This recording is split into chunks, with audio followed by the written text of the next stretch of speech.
¿Qué tal, hermanos? Vamos a estar comentando este capítulo 10 de San Juan, hermoso capítulo de la palabra de Dios, donde el Señor muestra sus credenciales también como el Mesías y responsabiliza a los fariseos porque ellos deberían creer, porque tenían todo el respaldo de la palabra de Dios para poder identificar a Cristo como el Mesías.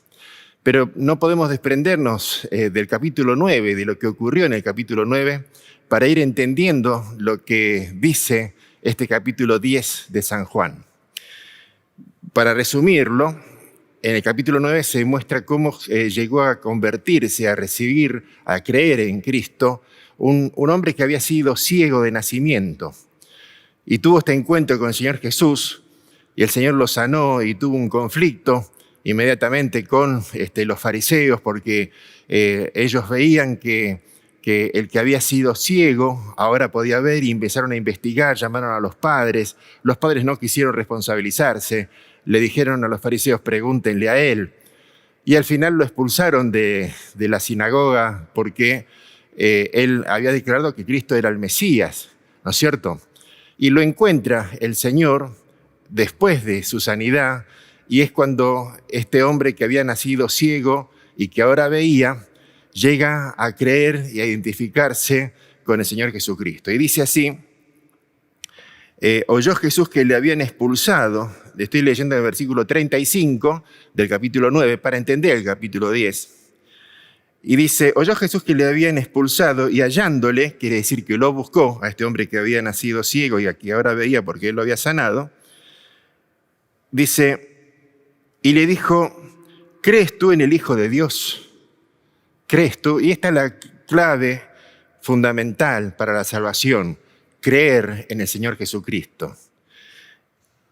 Respondiendo él y dijo, ¿quién es Señor para que crea en él? Le contesta el hombre. Le dijo Jesús, pues le has visto, el que habla contigo, él es.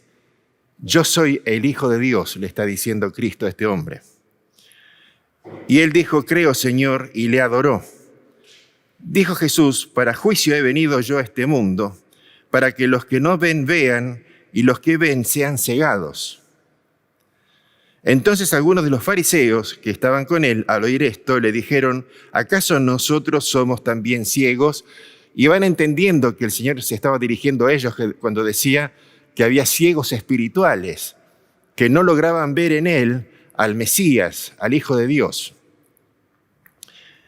Jesús le respondió, si fuerais ciegos no tendríais pecado, mas ahora porque decís vemos, vuestro pecado permanece. Y ahora sí empezamos con el capítulo 10. De cierto os digo, el que no entra por la puerta en el redil de las ovejas, sino que sube por otra parte, ese es ladrón y salteador. Mas el que entra por la puerta, el pastor de las ovejas es. Entonces la pregunta es, ¿cuál es la puerta a la que se refiere Cristo acá? Y vamos a ver que la puerta por la que tenía que entrar el Mesías para ser reconocido eran las mismas escrituras, la misma palabra de Dios, entrar por la puerta. En la Biblia estaban todas las credenciales que él tenía que presentar para demostrar que es el Mesías, el Hijo de Dios. A este abre el portero y las ovejas oyen su voz y a sus ovejas llama por nombre y las saca. Y cuando ha sacado fuera todas las propias, va delante de ellas y las ovejas le siguen porque conocen su voz. Mas al extraño no seguirán, sino que huirán de él porque no conocen la voz de los extraños. Vamos a ver ahora dónde dice, en una de las tantas partes donde las Escrituras dicen cómo iba a ser el Mesías para que cuando él se presentara pudiera ser identificado. Así que vamos a leer en Isaías capítulo 35, que dice así, versículo 1, se alegrarán el desierto y la soledad, el yermo se gozará y florecerá como la rosa. Florecerá profusamente y también se alegrará y cantará con júbilo. La gloria del Líbano le será dada, la hermosura del Carmelo y de Sarón. Ellos verán la gloria de Jehová, la hermosura del Dios nuestro. Es maravilloso cómo Isaías presenta al Mesías, ¿sí? Y cómo Cristo remite a las Escrituras para que pudieran identificarlo a él como el Mesías. Así que las Escrituras son la puerta. Y por la puerta tenía que entrar el Mesías, ¿sí? Dice el versículo 3 de Isaías 35, fortaleced las manos cansadas, afirmad las rodillas endebles. Decid a los del corazón apocado, esforzaos, no temáis. He aquí que vuestro Dios viene con retribución. ¿Quién era el que estaba viniendo según la puerta? Y decimos que la puerta son las Escrituras. ¿Quién es el que estaba viniendo? Dios.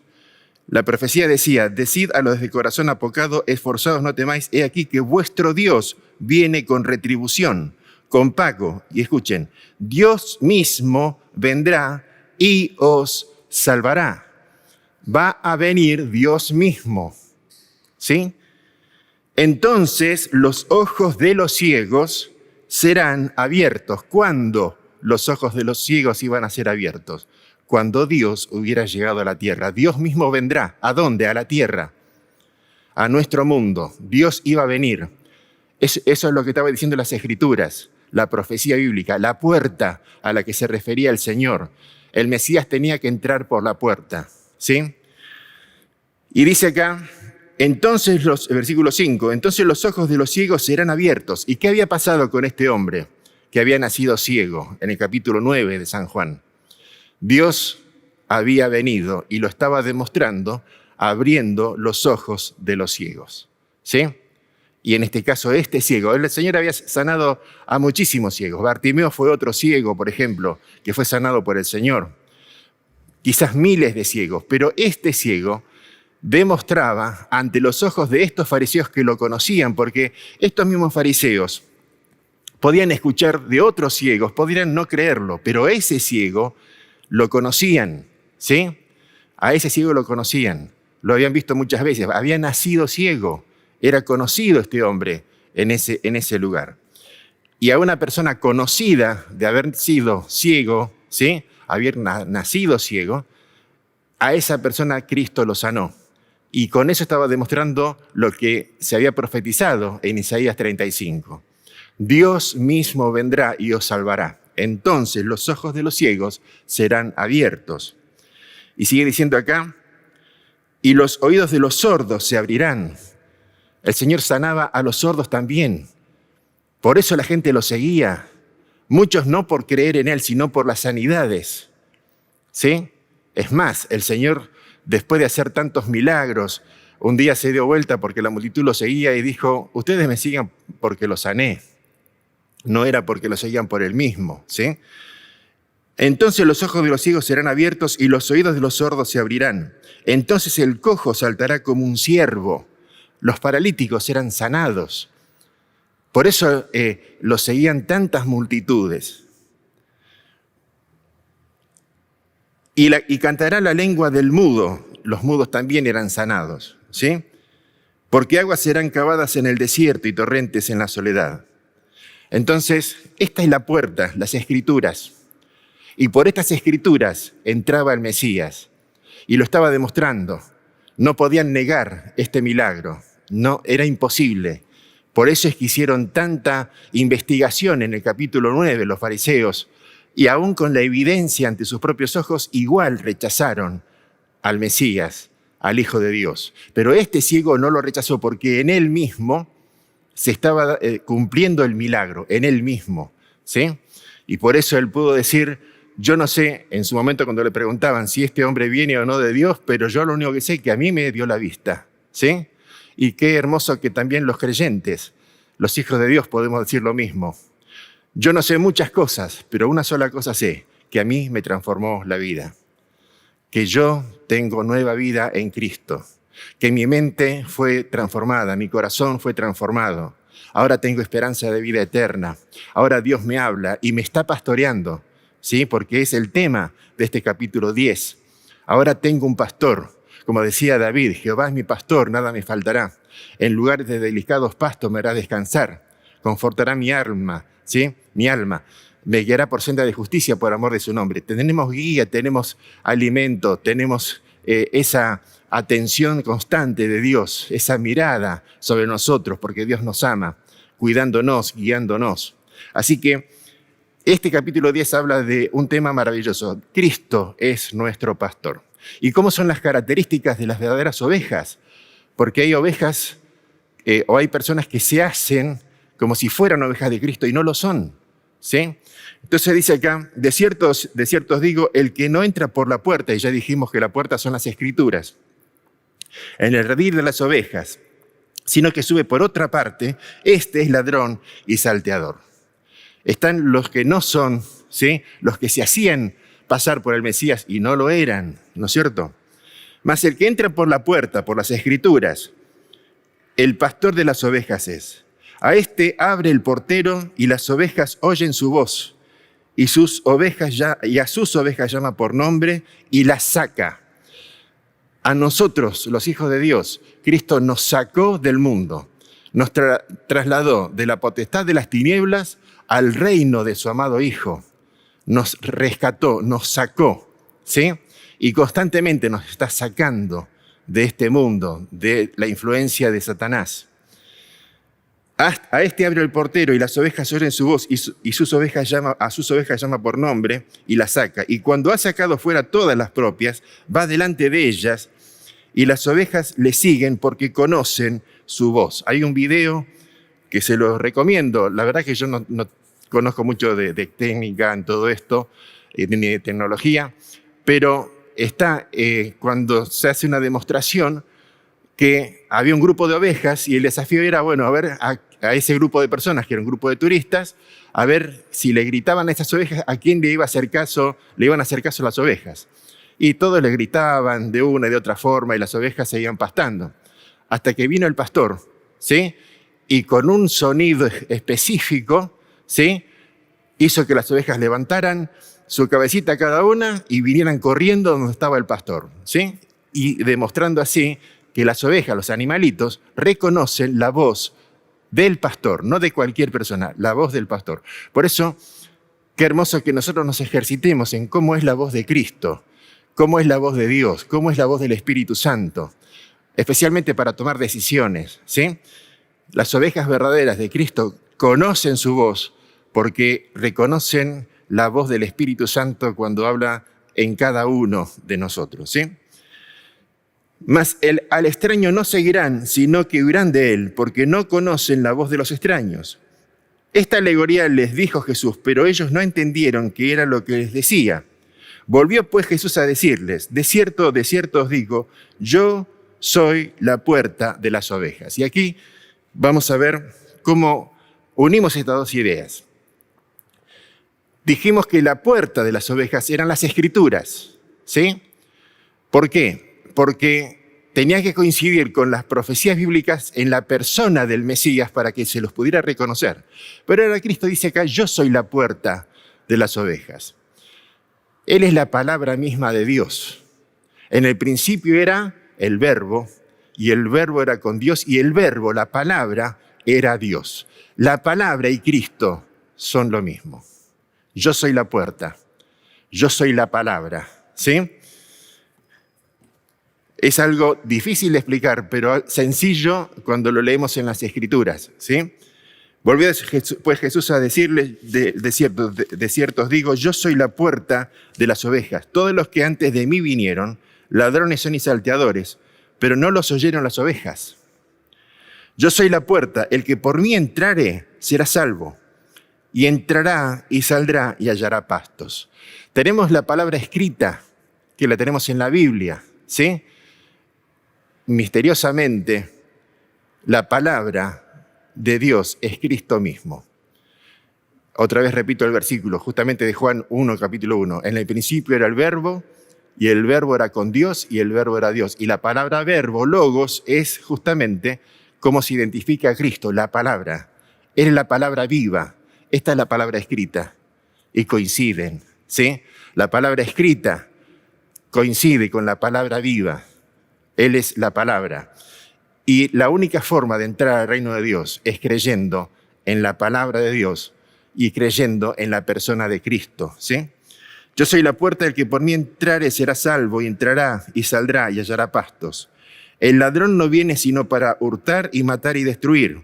Yo he venido para que tengan vida y para que la tengan en abundancia. El ladrón por excelencia, Satanás, pero es un ladrón especial. No se conforma como cualquier ladrón común y corriente con robar, sacarle algo a una persona. No se conforma con robarle. Tiene que matar, hurtar y destruir. Tiene que prenderle fuego. Por eso, ¿cómo tenemos que cuidarnos de la influencia de Satanás? Y cuando se refiere al ladrón, se refiere también a esos falsos cristos que querían hacerse pasar por el Mesías, pero no coincidían con la Biblia. No entraban por la puerta. Estos son ladrones y salteadores. Ahora, la pregunta es, ¿ya no actúan más los ladrones y salteadores espirituales, aquellos que se quieren hacer pasar por creyentes, sí, pero vienen con doctrinas falsas? Son ladrones, no coinciden con la Escritura. Por eso, hermanos, ¿cuánto celo tenemos que tener para hacer pasar por el filtro de la palabra de Dios todas las cosas que se nos quieren decir? Sabemos que se nos está queriendo meter en las iglesias, y no lo digo por la iglesia en Villarreal, donde estoy yo, o cualquiera de las otras iglesias del Señor, en todas las iglesias, lo que es el evangelio de la prosperidad. Ese evangelio que dice que si uno le da 10 al Señor, Dios va a devolver 100, para que uno ponga la plata de la ofrenda en los bolsillos de algunas personas, ¿sí? Y con eso va a prosperar el creyente. Y algunos creyentes, si llegan a creer eso, que no lo dice la Biblia, porque cuando la Biblia habla de esto, dice otra cosa, ¿sí? Dice en la regeneración, y si no investiguenlo bien después en la palabra, cuando el Hijo del Hombre se siente en su trono de gloria, entonces ahí sí recibiremos 100 veces, 1000 veces más, ¿sí? De lo que hayamos podido poner aquí en la tierra. Si hemos renunciado a familia, bienes, terrenos, para seguir a Cristo por causa del reino de Dios. Pero no lo dice, no hay promesa de que Dios nos va a dar 100 veces más en este tiempo. Si no, ¿qué habría pasado entonces? O es una contradicción. Todos los apóstoles, menos uno, que fue Juan, fueron ajusticiados. Les cortaron la cabeza, los aserraron. Juan murió en la isla de Patmos exiliado. Entonces en ellos no se cumplió esa promesa, entre comillas, que dicen ahora los falsos maestros, que por poner en los bolsillos la ofrenda de algunos que se hacen pasar por hijos de Dios, ¿no es cierto? Y con eso Dios le va a dar 100 veces más. No lo crea, hermano, eso, ¿sí? Vamos a ir sobre este pasaje en lo que viene después del resto del capítulo 10 justamente de San Juan. Ahora vamos a leer hasta el versículo 21, ¿sí? El ladrón no viene sino para hurtar y matar y destruir. Yo he venido para que tengan vida y para que la tengan en abundancia. Yo soy el buen pastor. El buen pastor su vida da por las ovejas. Está haciendo el Señor la comparación como es Él, como el buen pastor, en comparación como son los falsos Cristos, los falsos creyentes, ¿sí? Los falsos líderes espirituales. Los falsos no dan la vida por las ovejas, las abandonan, las dejan en el mundo, ¿sí? Las dejan tiradas, como quien dice. Mas el asalariado, el que no es el pastor, de quien no son propias las ovejas, ve venir al lobo y deja las ovejas y huye, y el lobo arrebata las ovejas y las dispersa. Así que el asalariado huye porque es asalariado y no le importan las ovejas. Por eso cuidado, y seguimos en el tema de este capítulo, ¿sí? Cuidado con este evangelio social, con este evangelio mentiroso. No es el evangelio de Cristo, el evangelio de la prosperidad no es el evangelio de Dios, ¿sí? Es otro evangelio que obedece a intereses de personas que utilizan la Biblia para beneficio personal, que hacen mercadería de los creyentes. Les interesa solamente la plata de los creyentes. Los confunden y los dejan tirados en el mundo, ¿sí? Yo soy el buen pastor y conozco mis ovejas y las mías me conocen. Así como el Padre me conoce y yo conozco al Padre y pongo mi vida por las ovejas, también tengo otras ovejas que no son de este redil. Aquellas también debo traer. Y oirán mi voz y habrá un rebaño y un pastor. Claramente, ese pastor es el Espíritu Santo. Ese rebaño somos nosotros que vinimos a creer después de la predicación de los apóstoles y generación tras generación se han ido convirtiendo a Cristo y obedeciendo a esta profecía bíblica, ¿sí? Y entendiendo y encontrando en Él la salvación. Nosotros entramos, somos esas otras ovejas que tenían que llegar. Yo soy el buen pastor y conozco mis ovejas y las mías me conocen, así como el Padre me conoce y yo conozco al Padre y pongo mi vida por las ovejas. También tengo otras ovejas que no son de este redil. Aquellas también debo traer y oirán mi voz y habrá un rebaño y un pastor. Por eso me ama el Padre, porque yo pongo mi vida para volverla a tomar. Nadie me quita la vida, sino que yo pongo de mí mismo. Tengo poder para ponerla y tengo poder para volverla a tomar. Este mandamiento recibí de mi Padre. El Señor demuestra diciendo esto: soy el buen pastor porque estoy dispuesto a dar mi vida por mis ovejas. Y aquí esto sinceramente a mí me enternece, ¿no? Él puso mi vida por mí. Él murió por mí. Él me ama. Soy su oveja. Él es mi pastor y nunca dejará de serlo. Jehová es mi pastor. Tiempo presente. Un presente continuo y para siempre. Jehová es mi pastor. Nada me falta, ¿sí? Volvió a haber disensión entre los judíos por estas palabras. Muchos de ellos decían: demonio tiene y está fuera de sí. ¿Por qué le oís? Decían otros: estas palabras no son de endemoniado. ¿Puede acaso el demonio abrir los ojos de los ciegos? Y aquí había disensión entre los judíos. Algunos decían: está endemoniado, ¿por qué lo escuchan? Y otros decían: no puede ser endemoniado porque está haciéndole un bien a un ciego. Está cumpliendo con las profecías. Está entrando por la puerta. Estos judíos estaban a punto de creer. Así que vamos a parar acá y en la próxima oportunidad seguiremos viendo el resto del capítulo que nos sigue hablando de este maravilloso Dios, el Mesías, el Hijo de Dios, Jesucristo, que presentó las credenciales de toda la Biblia donde se habla de Él, ¿sí? Fíjense que, por ejemplo, ahí terminando el Evangelio de Lucas, cuando en el camino de Emaús, a Cleofas y su acompañante, el Señor le abrió las Escrituras y les mostró en todas partes donde de Él decían lo que en él se cumplían las profecías que estaban escritas. La puerta por donde Cristo entró. Y Cristo mismo es la puerta, porque Él es la palabra de Dios, ¿sí? Es la palabra de Dios encarnada. Él es la palabra eterna, la palabra que creó el cielo y la tierra. Por eso es maravilloso estudiar este capítulo para conocer mejor a nuestro Señor. Que Dios les bendiga.